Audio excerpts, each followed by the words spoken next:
Hey everybody, welcome back. My name is Elise, and this is 10 to Life, where we talk all things true crime. So if you are brand new and you've never heard of this channel and you've never heard me and you've never watched a video, that's all right. Thank you for stopping by, and I hope you enjoyed today's video, and I hope you like the channel and consider supporting it by hitting subscribe and taking a chance on it. And for all of you returning 10 to Lifers, welcome back. So happy to have you guys here with me today. And boy, do we have a case that we need to talk about, because oh my God, I can't, you guys have been flooding my DMs about this case, guys, because it includes like social media stars, OnlyFans stars, like whatever. So we're going to talk about it because it is pretty crazy and really tragic, if I'm going to be honest. So Christain Obumseli is a 27-year-old man who lives in Miami. And according to his friends, Christain is caring, has a great spirit, super high energy, bright, intelligent, and really would just put a smile on anybody's face who he met. And Christian's girlfriend's name is Courtney Tailor. Now, she's also known as Courtney Tailor. That is like her stage/social media name. And Courtney's 25 years old, and she is a social media influencer. She also creates content on OnlyFans, which, look, I'm not very familiar with OnlyFans. I don't know if the right description is creating content, but whatever. We're going to say that. She also creates content on OnlyFans, and she has over 2 million followers on Instagram. So, like a social media maven, social media little princess. I don't even know what you would call her. So friends say that Christain recently moved to Miami and was living with his girlfriend Courtney at One Paraso. I don't know if I'm saying that right, guys. I don't know how to do the fancy talk. But anyways, this building is a luxury waterfront high-rise building in Miami. It is beautiful. These like penthouses are absolutely stunning. It is just luxury to the max. So life seemed great. These beautiful people, this beautiful house, this beautiful love story, it all looked great, right? But if we all know one thing, it is that social media is the highlight reel. It is not the reality. And this seems to be a case of that once again. Because from the outside, it appeared that this couple had it all. Love, looks, money, social media fame. But behind the filtered curtain, things were much, much darker. And on Sunday, April 3rd, just a few days ago, Christain was found dead. So guys, let's get into it. 10 to Life with Elise starts right now. Although the life that the couple portrayed on social media was filled with carefully curated photos and matching high-end designer outfits and what really appeared to be a modern-day love story, what was really happening behind the digital facade that they were putting out there was a relationship filled with darkness, and a relationship that was reportedly very volatile. So according to close friends, the couple's relationship was far from perfect. In fact, it was reportedly filled with intense arguments and even some physical disputes. But were they mutual disputes, or were these intense altercations one-sided?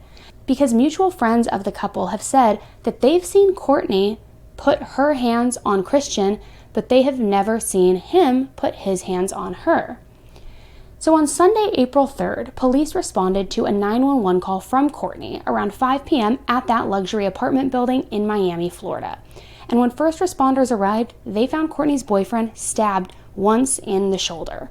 First responders transported Christain immediately to a nearby hospital, but unfortunately, he ultimately succumbed to his injuries, and he was pronounced dead.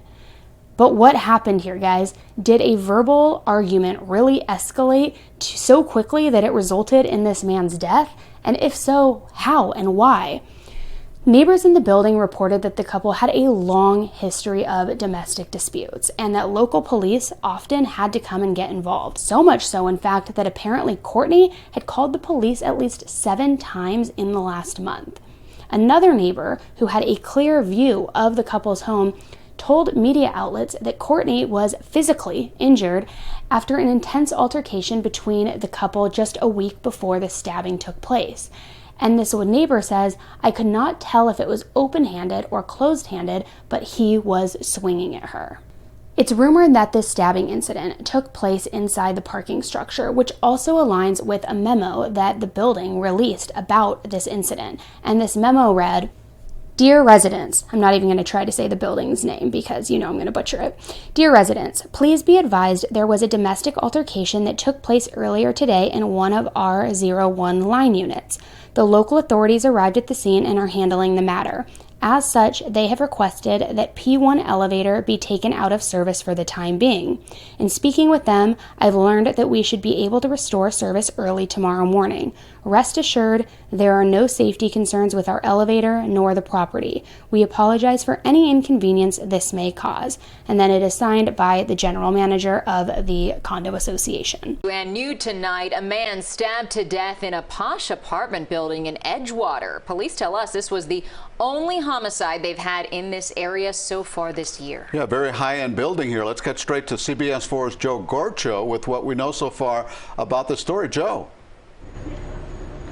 Elliot, Lauren, we are beginning to learn more details tonight about an alleged murder that took place inside one Parisio. I had a chance to speak with several residents here earlier this evening, and they tell me that they received an email from management about a domestic dispute, but did not provide more information other than that. Now, we have since learned from Miami PD that a stabbing took place here on Sunday night, and speaking with friends that knew the victim, the man killed was 27-year-old Christain Obumseli. He died after being transported by Miami Fire Rescue to JMH Trauma. We did have a chance tonight to speak with several of Obumseli's close friends, and the news, as one can imagine, comes as quite a shock. Obumseli, by all accounts, was caring and had a great spirit. Now, Obumseli's close friends tell me that he recently moved to Miami with his girlfriend to live at one Parisio. We've also been told by Miami PD that one person has been detained concerning the stabbing. Joe Gorcho, CBS 4 News Tonight.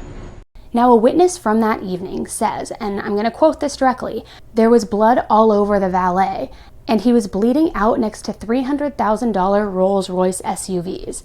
This was a bloody murder with loud screams and blood everywhere." And officers have said that the violence was caused by a domestic dispute. Courtney was immediately taken to the police station, but at the police station, she threatened to unalive herself, so she was then transported to the hospital under Florida's Baker Act. Now, Florida's Baker Act allows law enforcement officials, as well as doctors, mental health professionals, and I think also even judges, to commit a person to a mental health facility and a treatment center for up to 72 hours if certain violent or unaliving tendencies are displayed by this person. So she was, often people say Baker Acted or, committed to the Baker Act. But here's where things become a bit weird and honestly kind of questionable. So although Courtney was detained that very day on April 3rd, OnlyFans content was still somehow posted on her account the following day on April 4th. And also the day of the stabbing. The day of the stabbing, she posted a selfie on OnlyFans of what appears to be her in a plastic surgeon's office or, a Botox and lip filler office. Trust me, guys, I know what they look like. I know, I'm familiar. So it's unclear if she had been released, if she's now been released. There are still a lot of questions. So to me, there are a few things that could explain this.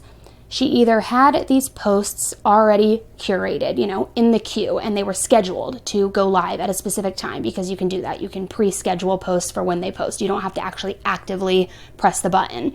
So it's possible that she already had these in the queue and they would automatically post and she wouldn't need to initiate it.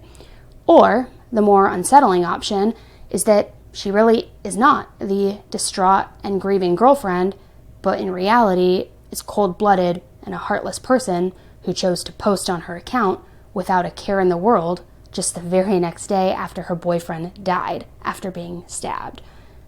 One of the two, guys. I don't know. One of the two. Which do you think? Investigators are reportedly still trying to figure out if this stabbing was an act of self-defense, because apparently officers said that there was a struggle before Christain was stabbed in that shoulder. And one friend had said, from what we've personally experienced between the both of them, we believe that Christain wouldn't put her in a position where she would ever need to stab him to protect herself. And so far, as of today, Courtney has not been charged in this case, and it has prompted many, including Christian's family, to believe that the police are actually protecting her.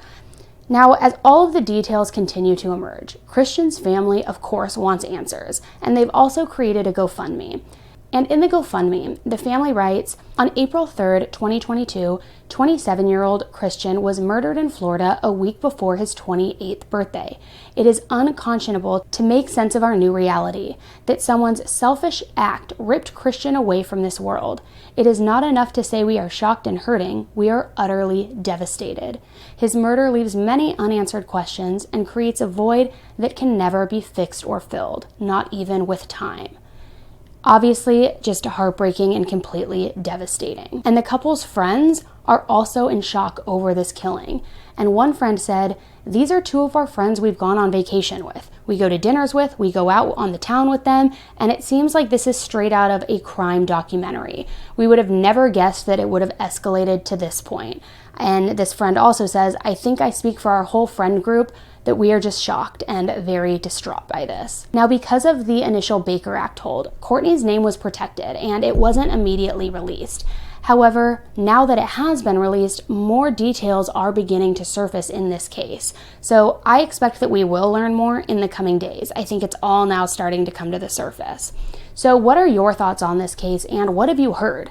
Is this truly just a volatile relationship that did reach a point of eruption? Or is this self-defense and a senseless tragedy? I mean, a tragedy nonetheless, but what's the root of it? What is the truth here? What really happened on that night of April 3rd? Let me know what you guys think in the comments below. And again, let me know what you guys have heard, because now information is just starting to trickle in little by little. I will keep you guys updated as well as soon as I hear more on this. And I am very, very curious. Maybe I'm going to start an OnlyFans tonight because I want to know about that content she posted. There's no way to see if it was scheduled unless you're like behind the user account. But I wonder if she's still active right now. Because it's been 72 hours, so she would have been released by now. I wonder if she still is active on social. She wasn't on Instagram, but I wonder if she is on OnlyFans. Maybe I'm going to subscribe and take a look. I'm going to keep you guys posted with what I learn in this case because it's a puzzling one. And, you know, it's just awful. It's awful. It's one more tragedy, one more to add to the long list. And guys, honestly, this is just another glaring example that social media is not what it seems. So quit comparing yourselves to other people you see in the feed. Quit comparing your life to them, their happiness to yours, because it is not real. It is not real. Nobody, very rarely, will anybody ever post on their social media candidly of them crying or facing their struggles or talking about their weight gain or anything like that. They only post the good stuff. That's why it's called the highlight reel. So please just use this as a reminder to not only not compare yourself to other people or, be harsh on yourself because of these comparisons, but also as a reminder to just be more transparent as a person so that other people looking at you maybe don't feel the way that you occasionally may feel looking at other people, if that makes sense. I know I kind of said that in a roundabout way, but I think it's just a good reminder for all of us. Be transparent. Don't critique yourself too hard. Don't judge other people and just be a good human. Literally, just be a good human, guys. All right, I'm going to keep you guys updated. Thanks again for tuning in with me today, and I will keep you posted. Until the next case, stay safe. Bye.